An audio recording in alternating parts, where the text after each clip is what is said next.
شکر ادا کیجیے اللہ تعالیٰ کا کہ اللہ تعالیٰ نے آپ کو دولت کی نعمت سے نوازا.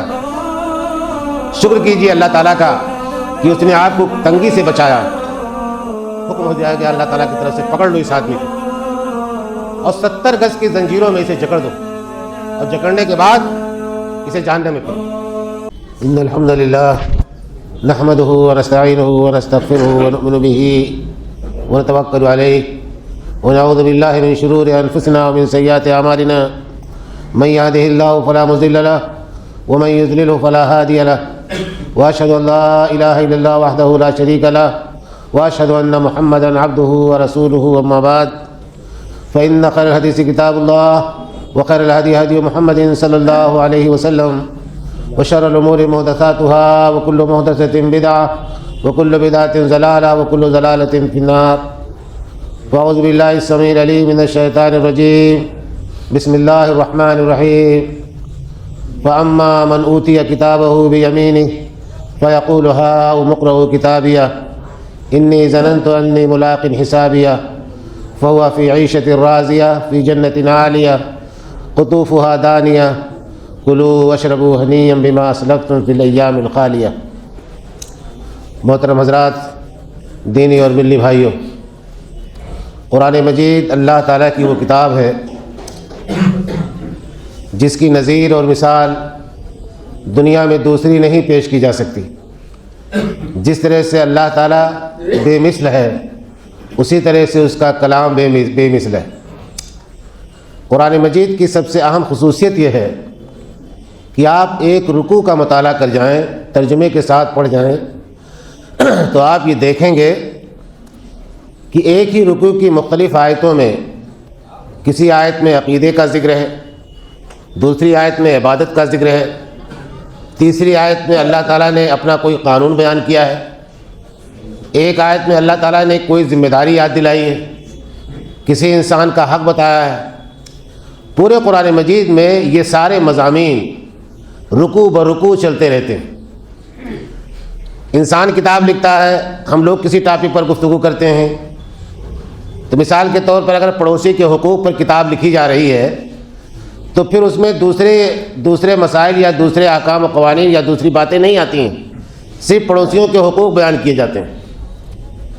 کوئی مقرر تقریر کرتا ہے تو کسی ایک موضوع کے تحت بولتا ہے، کوئی انسان بات کرتا ہے تو کسی ایک ٹاپک پر بات کرتا ہے. لیکن کلام الہی کی سب سے بڑی خصوصیت یہ ہے کہ وہ ایک ہی رکوع میں مختلف موضوعات پر گفتگو کرتا ہے.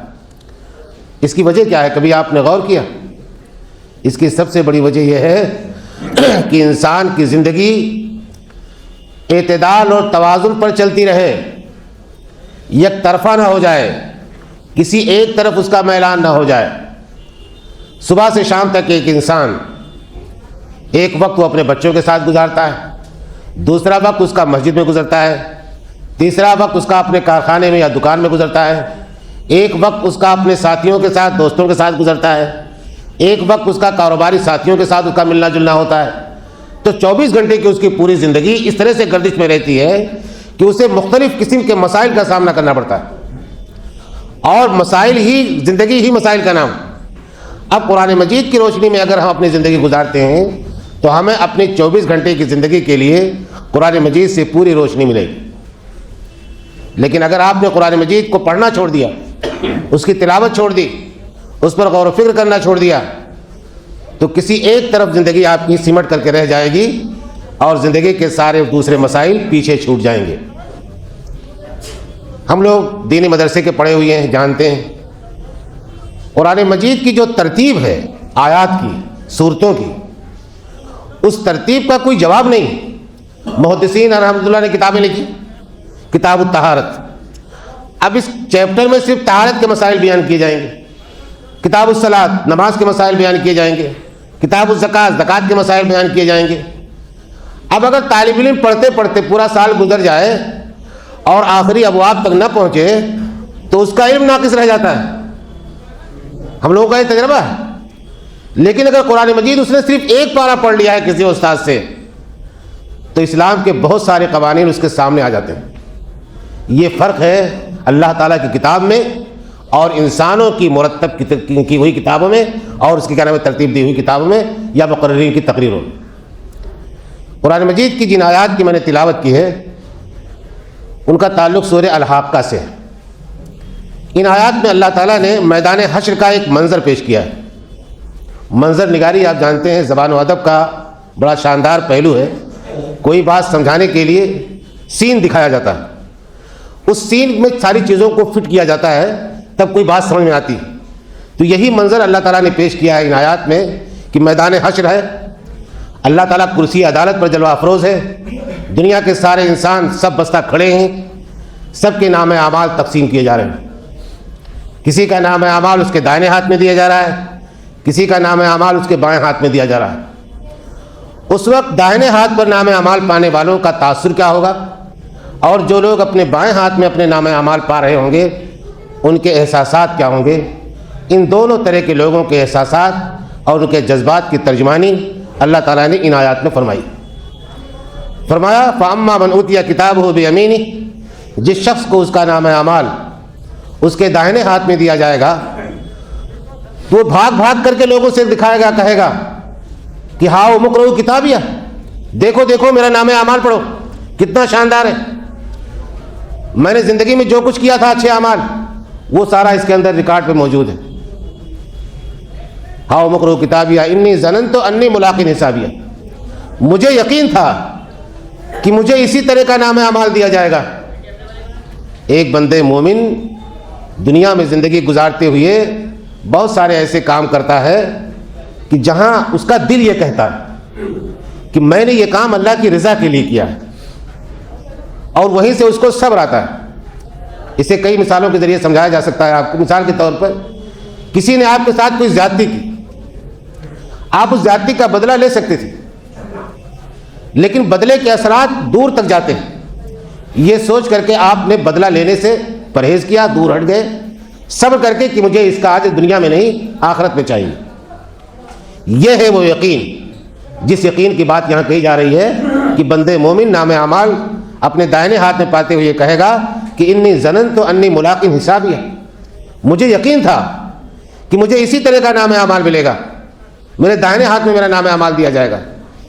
فہو فی عیشۃ راضیہ، اب جب فیصلہ اللہ تعالیٰ کی طرف سے ہوگا تو بہت ہی عیش و عشرت کی زندگی میں وہ ہوگا، ایسی زندگی میں ہوگا جس زندگی سے وہ خوش ہوگا، کسی طرح کی کوئی پریشانی نہیں ہوگی۔ بھئی جنت کا کیا کہنا، دنیا کی ساری نعمتیں جن کا تصور آپ کر سکتے ہیں، جو چیز جو خیال آپ کے دل میں گزر سکتا ہے، وہ ساری چیزیں اللہ تعالیٰ نے جنت میں فراہم کی۔ فی جنات عالیہ، فی جنت عالیہ، اونچے اونچے باغات میں ہوگا، قطوفہا دانیہ، اس کے پھل لٹک رہے ہوں گے، اس کے منہ کے قریب آ رہے ہوں گے، یعنی پھل یہ خواہش کریں گے کہ یہ جنتی بندہ مجھے کھا لے۔ تو یہ جو نعمت اللہ تعالیٰ عطا فرمائے گا ان لوگوں کو جن کے نام اعمال ان کے دائیں ہاتھ میں دیے جائیں گے، یہ ان کے ان کاموں کا بدلہ ہوگا جو دنیا میں کر کے گئے ہوں۔ کلوا واشربوا ہنیئا بما اسلفتم فی الایام الخالیہ، کہا جائے گا کہ دنیا کی زندگی میں جو اچھے کام کر کے آئے تھے یہ ان کا بدلہ ہے، اب آرام سے کھاؤ پیو، کسی طرح کی کوئی پریشانی نہیں ہونے والی۔ تو یہ حال ہوگا ان حضرات کا جن کے نام اعمال ان کے داہنے ہاتھ میں دیے جائیں۔ لیکن اس کے برعکس فَأَمَّا مَنْ أُوتِيَ كِتَابَهُ بِشِمَالِهِ فَيَقُولُ يَا لَيْتَنِي لَمْ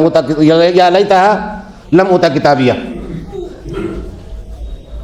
جس کا نام اعمال اس کے بائیں ہاتھ میں دیا جائے گا وہ کہے گا کاش یہ نام اعمال مجھے نہ دیا گیا ہوتا۔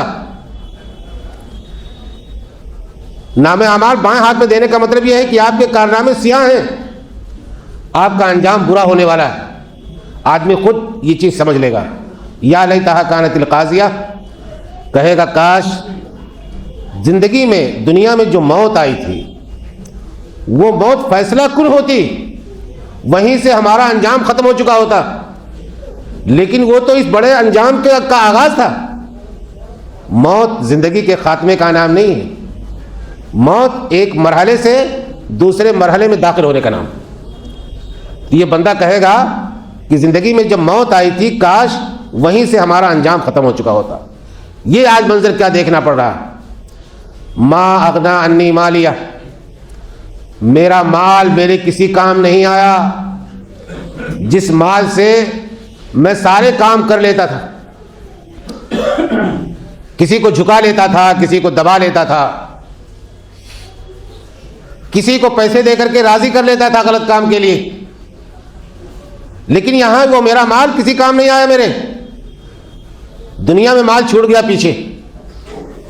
یہ مال و دولت جس پر کبھی کبھی ہمیں اترانا آتا ہے، کبھی کبھی ہم دوسروں کو کمزور سمجھنے لگتے ہیں، اپنے اندر تکبر پیدا ہو جاتا ہے. میرے بھائیوں، یہ ایک عارضی چیز ہے. شکر ادا کیجیے اللہ تعالیٰ کا کہ اللہ تعالیٰ نے آپ کو دولت کی نعمت سے نوازا. شکر کیجیے اللہ تعالیٰ کا کہ اس نے آپ کو تنگی سے بچایا. شکر ادا کیجیے اللہ تعالیٰ کا کہ اللہ تعالیٰ نے آپ کو دولت کی نعمت سے نوازا. شکر کیجیے اللہ تعالیٰ کا کہ اس نے آپ کو تنگی سے بچایا. اب اس دولت میں جو اللہ تعالیٰ کے حقوق ہیں اور جو بندوں کے حقوق ہیں وہ آپ کو ادا کرنی چاہیے. اگر آپ نہیں ادا کریں گے تو یہی مال آپ کے لیے وبال جان بن جائے گا. زکوٰۃ کے مسائل ایک مسلمان کی حیثیت سے ہمیں سمجھنا چاہیے. نوبت نہیں آتی ہے رمضان ہی کے مہینے میں کبھی زکوٰۃ کے موضوع پر خطبہ دیا جاتا ہے، لیکن عام خطبات میں بھی اس کا تذکرہ ہونا چاہیے کہ زکوٰۃ کی فرضیت کیا ہے، کس پر فرض ہے، کن مالوں پر فرض ہے، کیسے زکوٰۃ ادا کی جاتی ہے. موٹے طور پر آپ یہ سمجھ لیں کہ 7.5 تولہ سونا یا اس کی ملکیت کے برابر پیسہ یا اس کی ملکیت کے برابر کارخانے میں سامان یا دکان میں سامان اگر آپ کے پاس ہے تو آپ صاحب نصاب ہیں. تخمینہ لگائیے قیمت کا اور 2.5% کے حساب سے آپ زکوٰۃ ادا کر دیں. یہ فرض ہے آپ کے اوپر، اور اگر آپ نے اس کو ادا نہیں کیا تو قیامت کے دن آپ جواب دہی سے نہیں بچ پائیں گے. تو مال کے اندر جو ہماری ذمہ داریاں ہیں وہ ذمہ داریاں قرآن مجید میں اللہ تعالیٰ نے نبی اکرم صلی اللہ علیہ وسلم نے اپنی احادیث میں بیان فرما دی. ما اغنی مالیہ ہلک عنی سلطانیہ، میری سلطنت، میرا جاہ و منصب، میرا اقتدار جو دنیا میں مجھے حاصل تھا آج کوئی کام نہیں آیا. میرے سماج کے چودھری ہیں جو چاہیں کر دیں، جس کے چاہیں حق میں فیصلہ کر دیں، جس کو چاہیں الٹا لٹکا دیں. اس وجہ سے ایک ان کا روب ہے، دبدبا ہے، لوگ ان کی بات مانتے ہیں.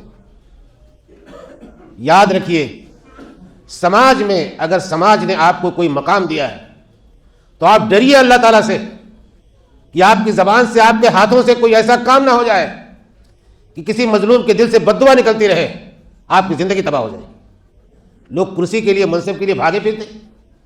کرسی اور منصب بھاگ کر کے لینے کی چیز نہیں ہے، ڈرنے کی چیز ہے کہ اس کرسی پر بیٹھنے کے بعد ذمہ داریاں کتنی بڑی ہوتی ہیں اس کا احساس نہیں انسان کو. کبھی کبھی میں سوچتا ہوں، اپنے سماج پر غور کرتا ہوں، چاہے دینی مدرسے ہوں، اسکول ہوں، مسجدیں ہوں، لوگ صدر مدرس بننے کے لیے، ناظم بننے کے لیے، متولی بننے کے لیے نہ معلوم کیسی کیسی چالیں چلتے ہیں، سازشیں کرتے ہیں.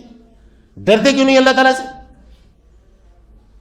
ایک حدیث میں اللہ کے نبی صلی اللہ علیہ وسلم نے فرمایا، یاد رکھیے اس حدیث کو، حضرت ابو ذر غفاری رضی اللہ تعالیٰ عنہ سے، کہ ابو ذر زندگی میں کبھی عہدہ طلب مت کرنا، کیونکہ اگر خود سے عہدہ طلب کرو گے تو میدان میں اکیلے چھوڑ دیے جاؤ گے. لیکن اگر سماج کی طرف سے تمہیں عہدہ دیا گیا اور تم نے اسے قبول کر لیا تو اللہ تعالیٰ کی مدد تمہارے شامل حال. یہ معیار طے کر دیا ہمارے نبی نے. دنیا کی ساری حدیثیں ہمیں یاد رہتی ہیں، یہ حدیث کیوں نہیں یاد آتی؟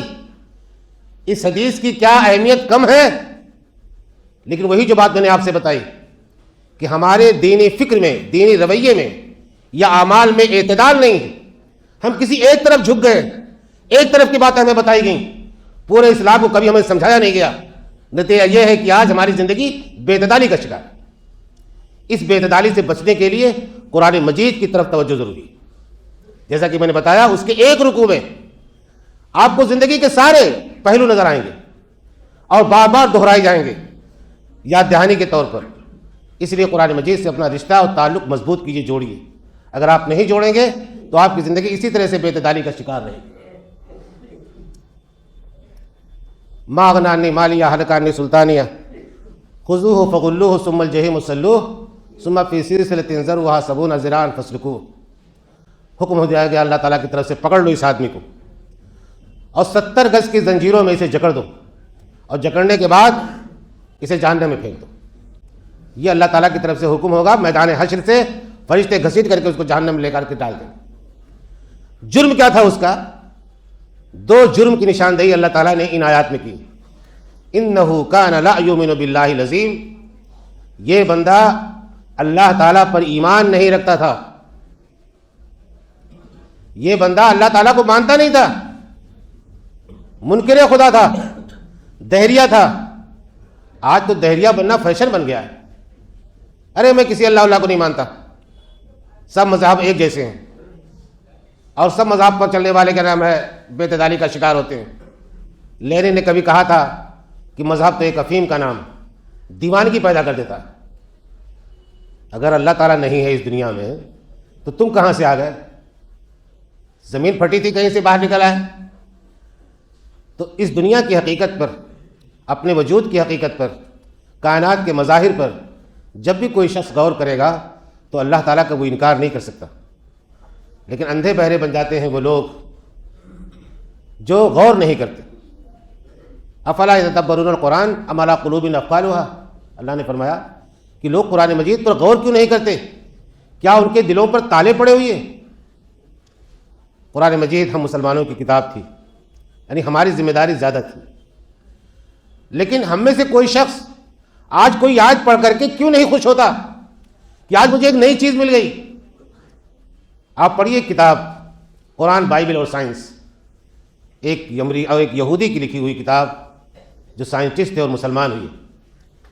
لکھا ہے انہوں نے اپنی اس کتاب میں کہ جب میں نے رحم مادر میں بچے کی پرورش اور اس کے مختلف مراحل کا جو تذکرہ قرآن مجید کرتا ہے کہ کس طرح سے نطفہ سے علقہ بنتا ہے، علقہ سے مضغہ بنتا ہے، اور پھر کس طرح سے ہڈیاں بنائی جاتی ہیں، کس طرح سے گوشت کے اوپر چڑھایا جاتا ہے، یہ تذکرہ جب قرآن مجید کے اندر پڑھا میں نے تو میں حیرت زدہ رہ گیا کہ جس زمانے میں نبی اکرم صلی اللہ علیہ وسلم پر یہ آیتیں نازل ہوئیں اس زمانے میں سائنس نے اتنی ترقی ہی نہیں کی تھی کہ رحم مادر میں بچے کی پرورش کے مختلف مراحل کا اسے علم ہو. کہا وہیں سے میرا دماغ گھوم گیا کہ یہ اللہ تعالیٰ کی کتاب کے علاوہ، اللہ کے کلام کے علاوہ کسی کا کلام نہیں ہو سکتا. فوراً مسلمان ہو گئے. کتاب اردو میں بھی موجود ہے، ہمارے نوجوانوں کو پڑھنا چاہیے. The Bible Quran and science کے نام سے موازنہ کیا انہوں نے قرآن مجید کا، بائبل کا اور سائنس کا، اور یہ ثابت کیا ہے کہ سائنس کے جتنے حقائق ہیں قرآن مجید سے ان کی تردید نہیں ہوتی بلکہ ان کی تائید ہوتی. تو یہ علم جو ہے قرآن مجید کے ذریعے سے آئے گا، ہمیں توجہ دینی چاہیے اس پر جسے ہم فراموش کیے بیٹھے. پھر آگے اللہ تعالیٰ نے دوسرا جرم یہ بتایا، انہ لا یؤمن باللہ العظیم ولا یحض علی طعام المسکین، کہ مسکینوں کو کھانا کھلانے پر نہیں ابھارتا تھا، مسکینوں کو کھانا کھلانے کی ترغیب نہیں دیتا تھا. کہنے کو بڑی معمولی سی بات ہے. ایک فقیر ہمارے گھر پہ آیا، دروازے پر کھڑا ہے، اس نے سوال کر دیا کہ بھیا روٹی دے دو، بھوک بہت لگی. ہمارے گھروں میں کھانے بنتے ہیں، روٹی دینے میں کوئی پریشانی نہیں، دیا جا سکتا ہے، لیکن آپ نہیں دیتے.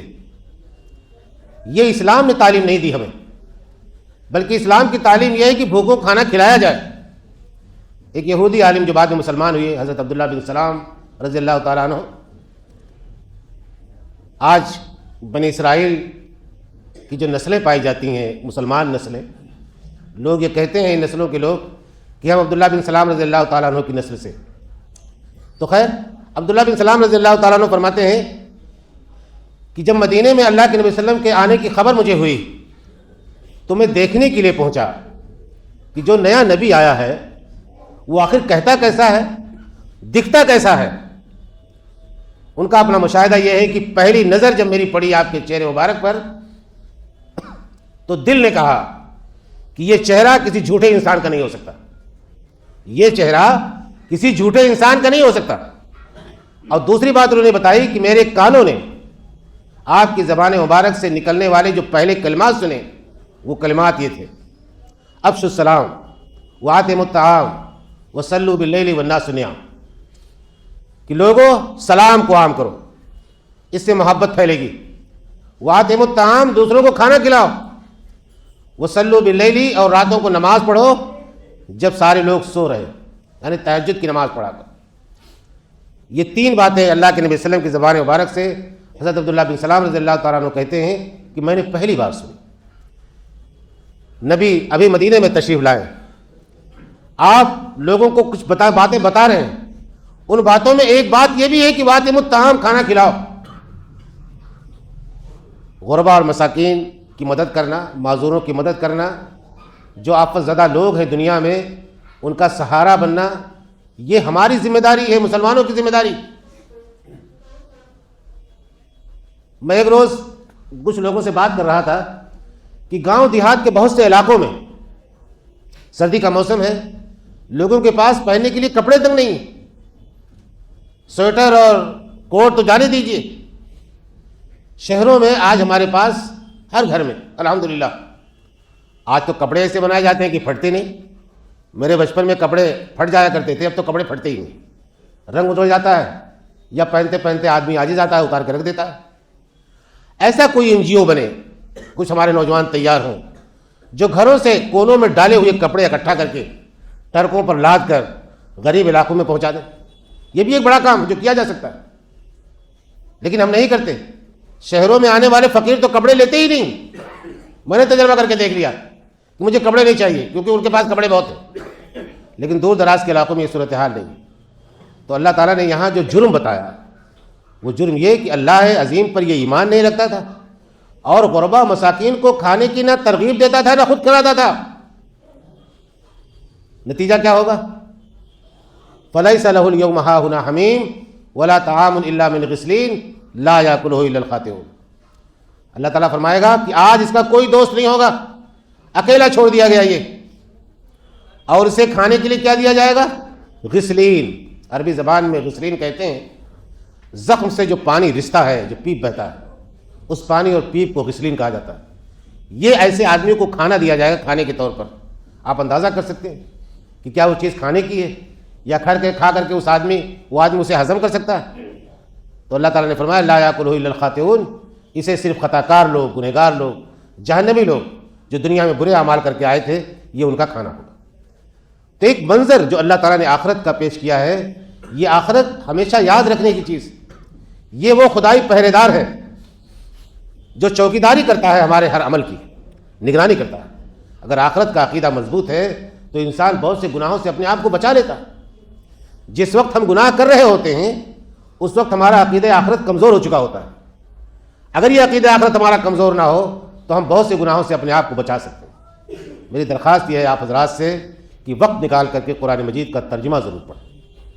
زندگی میں، فکر میں، رویے میں جو بے اعتدالی ظاہر ہو رہی ہے، وہ بے اعتدالی دور ہو سکتی ہے اگر قرآن مجید سے آپ اپنا رشتہ جوڑ لیں۔ ورنہ مسلکوں کے چکر میں آ کر کے، فرقوں کے چکر میں آ کر کے جس طرح سے ہم نے اپنی دینی زندگی تباہ کی ہے، یہ دینی زندگی کوئی اچھی علامت نہیں ہے ہمارے لیے، اور یہ سدھر سکتی ہے اسی وقت جب ہم قرآن مجید سے اپنا رشتہ جوڑیں گے۔ اللہ تعالیٰ سے دعا یہ ہے کہ ہمیں اپنے کلام کو سمجھنے، پڑھنے اور اس کی تلاوت کرنے کی توفیق عطا فرمائے، اور جو احکام و تعلیمات اس میں بیان کی ہیں ان تعلیمات اور احکامات پر عمل پیرا ہونے کی توفیق عطا فرمائے۔ وآخر دعوانا ان الحمد للہ رب العالمین۔